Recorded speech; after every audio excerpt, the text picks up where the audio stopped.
ప్రార్థన యందు పట్టుదల కలిగి ఉండుడి. రోమా 12వ అధ్యాయము 12వ వచనం.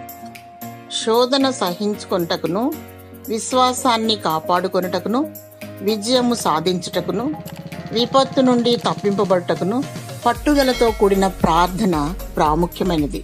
ఉపవాస ప్రార్థన, కన్నీటి ప్రార్థన, మూల్గులతో కూడిన ప్రార్థన దైవజనులకు, విశ్వాసులకు మరియు ప్రతి ఒక్కరికి ఎంతో అవసరమైనది. ప్రార్థన ఓర్పు, సహనమునిచ్చును.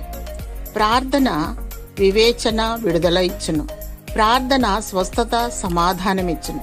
ప్రార్థన శ్రమలను అనుభవించుటకును, దైవ చిత్తానికి లోబడుటకును ఉపయోగపడును.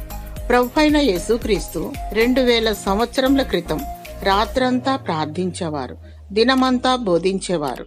నీ ప్రార్థన నిన్ను, నీ కుటుంబాన్ని భద్రపరుస్తుంది, బ్రతికిస్తుంది. సంఘాన్ని, సమాజాన్ని, దేశ నాయకులను, అధికారులను మరియు నీ శత్రువులను దర్శిస్తుంది. నీ ప్రార్థన నిన్ను జీవవాకును భుజింపనిస్తుంది, బుద్ధిగల కన్యకల వలె తయారు చేస్తుంది మరియు వధువుగా సిద్ధపరుస్తుంది, ఎత్తబడే అర్హతను అనుగ్రహిస్తుంది. దేవుడు ప్రార్థన యందు పట్టుదలను నీకు దయచేయునుగాక. ఆమేన్.